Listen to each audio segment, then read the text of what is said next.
Habíamos anticipado este tema de un informe especial que ha hecho Carla y tiene que ver con Time Warp, una trampa mortal. Y ella va a explicar ahora por qué una trampa mortal. Carla.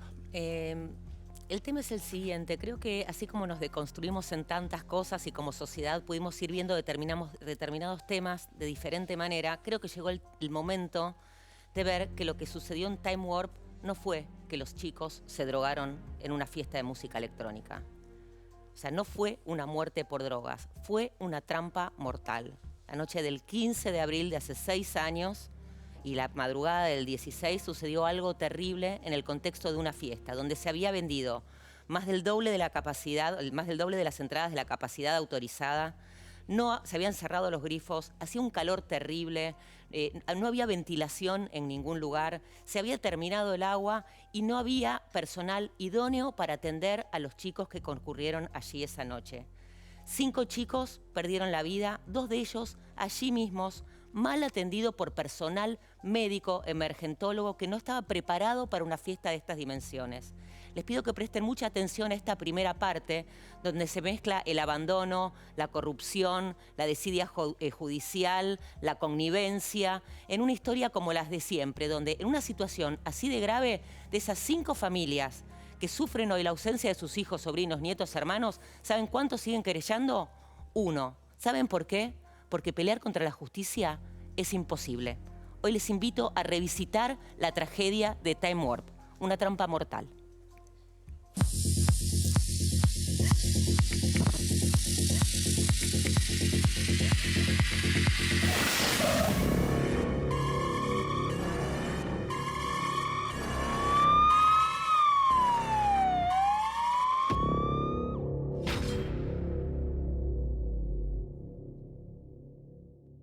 Y es un día negro en el calendario de eso, Time Warp. La verdad que nada, son todos recuerdos negros lo que tengo esta noche. ¿Te tocó estar en Time Warp? Sí, me tocó estar en Time Warp.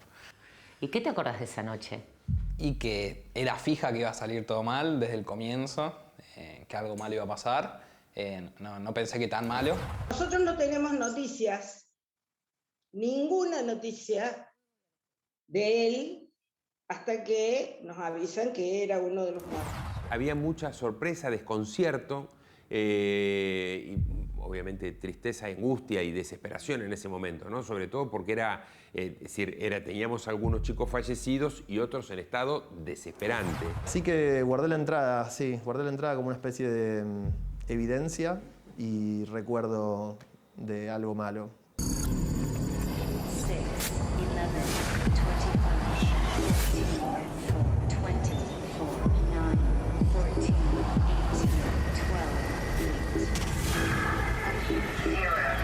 En una noche muy húmeda, o sea, estaba muy pesado el ambiente y eso ya te daba la pauta de que adentro en un galpón, bueno, podía estar medio picante el ambiente. Después me acuerdo de la fila, de llegar y que haya una fila de como 4 cuadras, lo cual no es habitual para un evento de fiesta electrónica porque el ingreso es bastante rápido. El lío afuera, el lío con la prefectura y la fuerza de seguridad en el lugar. Empezaron a tocar y empezó tipo estampida el ingreso a la fiesta. Entonces a mí, por ejemplo, mi entrada ni me la picaron, o sea, no me la cortaron. Mucho cacheo, muy fuerte de la policía, me acuerdo. Recuerdo, no nuestro grupo, pero sí el grupo adelante, le habían sacado las pastillas que habían llevado. Una cosa que me pareció muy extraña es que lo que incautaban se lo llevaban al patrullero. Y una vez que entramos adentro del lugar, mucha venta de drogas adentro del lugar. Todo el tiempo pasaban pastiqueta, ofreciendo todo el tiempo. Es imposible que las inspecciones hayan pasado por alto este tipo de cosas, es imposible que se haya permitido entrar la cantidad de gente que se permitió entrar. El dejar la regularización o la regulación de los mercados de las drogas en manos de la seguridad es también un gran error y es producto con la corrupción que trae la prohibición. Se sabe que las drogas sintéticas, sobre todo estas, que son el MDMA, provocan sed, provocan deshidratación, o sea, provocan pérdida de líquido del cuerpo. Era todo previsible. Hay una fiesta electrónica donde se sabe que va a haber un consumo masivo de determinadas sustancias. Inclusive en cierto punto eso es una facilidad. A partir de las 3:30, 4 de la mañana ya era un hacinamiento total, no se podía ir a comprar agua, o sea, vos para comprar agua estabas en cualquier parte del lugar, era una travesía por lo menos 40 minutos. No tenían la cantidad de agua suficiente. O sea, si tu negocio, me refiero a Estinfale y CIA, es vender agua, hermano, vende agua. El único intercambio de aire era la puerta y bueno, y eso con el pasar de la noche fue haciendo que sea insoportable esta noche. ¿Cómo podés cortar el agua de los baños? Si hay alguien que se descompone y vos le querés echar agua fría en la cara y no tenés agua. No se podía respirar de la humedad que había adentro, no había espacio para bailar. Porque estaban tan juntos, tan pegados, que, o sea, que el agua, o sea, era como que se compartían las transpiraciones. Las gotas de condensación de humedad del agua que caía del techo eran... ¿Caía del techo? Claro, caían unas gotas de este tamaño de la condensación de la humedad que había en el galpón y como que llovía adentro. Uno podía estar bailando quizás sobre el medio, o sea, en el lugar donde uno estaba parado y hombreándose con la gente a los costados. 37 grados más 37 grados más 37 grados hace que la temperatura suba, la humedad y la transpiración y la respiración aumenten en frecuencia y eso suma un cóctel explosivo. Veíamos gente que se desmayaba y era un drama, era un caos. Tengo en la cabeza 2 personas que se desmayaron y que toda la gente alrededor, nadie podía hacer nada para ayudar a esa gente. Porque nadie podía entrar ni salir. Era una masa compacta de gente. Casi todos ingresan inconscientes y, bueno, realmente con riesgo de vida inminente, que es una situación desesperante desde el punto de vista médico-clínico y es una situación toxicológico y es una situación que requiere de un tratamiento muy rápido para evitar la muerte de la persona. En ese momento, a partir de las 3:30 de la mañana, todo el mundo ahí decíamos, che, algo va a pasar, alguien se va a morir, no hay chance que no pase algo.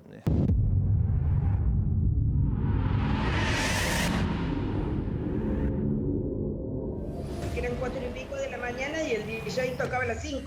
O sea, él estaba yendo a ese lugar. Entonces se descompone en el pasillo. La fiesta sigue. Nico convulsiona. Los emergentólogos contratados, en lugar de darle algo inocuo que frene las convulsiones, le dan un psicofármaco potente llamado haloperidol. El hijo de Laura y Francisco Bertotti, los 2 chicos que mueren aquella noche en el predio, ingresan con el mismo cuadro y a los 2 le dan la misma droga. Minutos posteriores a la inyección del haloperidol, los chicos hacen un paro respiratorio, cardíaco y se mueren. En esa fiesta estuvo todo mal, Carla.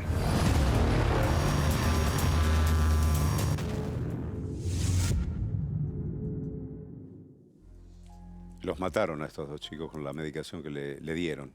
El tema es que de esto vamos a hablar mañana, que tiene que ver con la reducción de daños. Vos tenés que tener emergentólogos preparados para atender en este tipo de situaciones donde hay chicos que van a bailar esa música, que van a consumir esas drogas, porque las van a consumir. Exactamente. Y el tema es que les dieron, en vez de darles un relajante muscular, les dieron algo que les terminó, una droga, un antipsicótico que les terminó deprimiendo el sistema respiratorio. O sea, los 2 chicos que mueren ahí esa noche, mueren por las drogas que les dan para salvarlos. Y yo digo, tu hijo va a una fiesta, haga lo que haga, no puede terminar muerto, ¿no? Eso por un lado. Y no obstante, esas 5 vidas que se cobraron esa noche, que podrían haber sido muchas más si no los hubieran atendido de la manera en que los atendieron, porque tardaron más de un mes en algunos lugares en sacarlo adelante, sino que además, en este otro mundo menos deconstruido, donde se hablaba menos y donde además los medios operaban para determinados factores, grupos o gente con poder, ¿quiénes fueron las víctimas? Los responsables, estos niños, o sea, no solamente se murieron, sino que además se habían muerto porque habían consumido droga. Nadie más tuvo la culpa. Ni los inspectores que dijeron que estaba ok, ni los inspectores que todavía estaban adentro durante la fiesta y que decidieron no pararla a pesar de lo que sucedía, ni la gente que se encargó de la seguridad, ni los que vendían drogas adentro, ni la policía que no investigó, ni la justicia que aún hoy, no encuentra ningún responsable. De esta manera, Laura, la mamá de Nicolás, te cuenta cómo es luchar contra la justicia.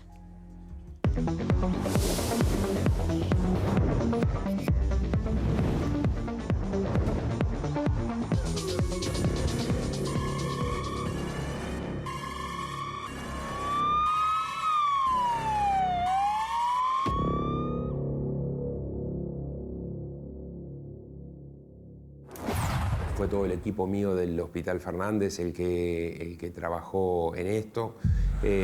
Fueron varios hospitales igualmente los que trabajaron en esto. 5 de ellos estuvieron internados a continuación de la fiesta. 3 de esos 5 estuvieron en el Hospital Fernández y claramente ahí participé en la atención de ellos. Yo cuando salí de la fiesta y vimos las ambulancias, todo, y empezamos a entender lo que había pasado adentro, quedé como muy tocado por esta experiencia. Los que llegaron vivos sobrevivieron todos, fueron asistidos con la medicación adecuada y la verdad que sobrevivieron todos. Con mucha dificultad, fue una enfermedad muy larga. Estuvieron 3 de ellos que estuvieron en nuestro hospital, estuvieron con respiración asistida, es decir, con un respirador artificial por más de un mes.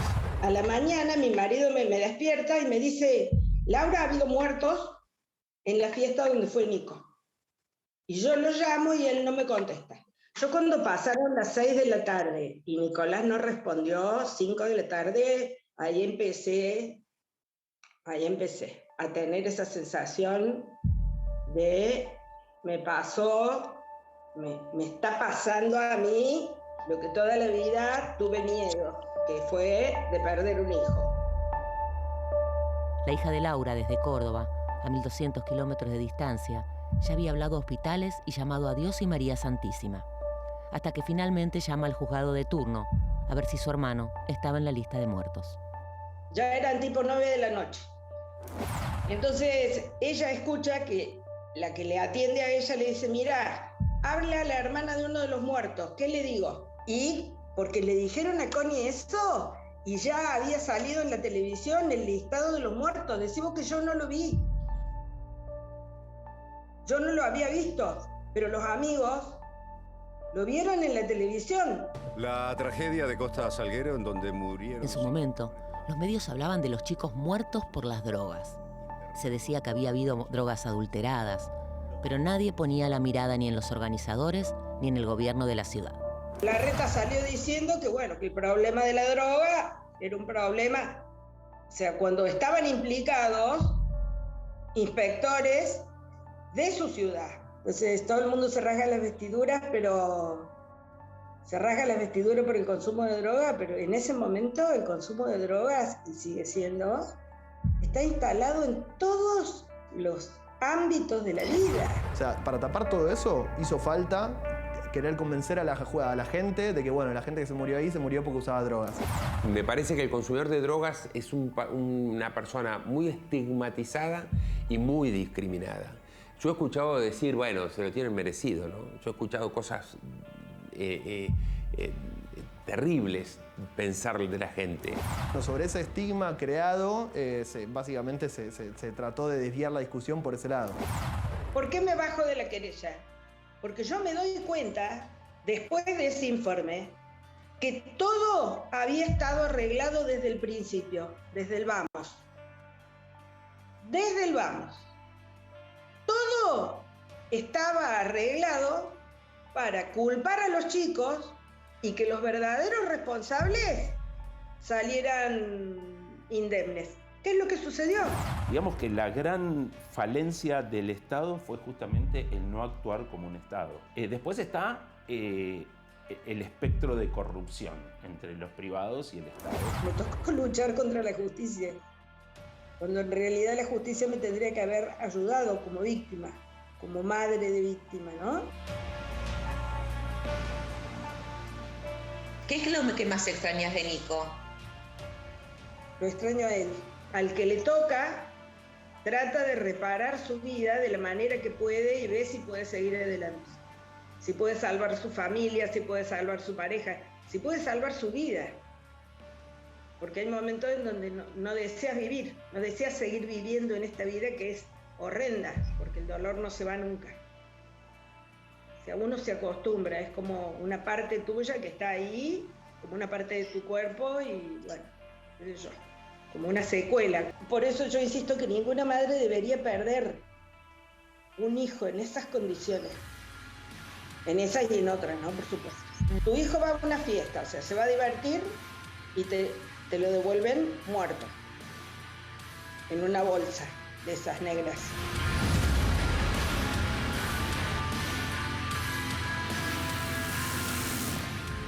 Los responsables no condenados y la vida, por ejemplo, de esta mujer se convirtió en un calvario, en un martirio a partir de aquel momento, ¿no? La de todos ellos y sus familias. Y lo que más duele, lo peor de todo, es que todo era evitable. Ujú. Todo era, se podría haber prevenido. ¿De qué manera? Con algo que recién ahora se empieza a hablar. Política de reducción de daños. Una deuda pendiente y una obligación de nuestro Estado. De esto vamos a estar hablando mañana en otro informe especial. Gracias, Carla.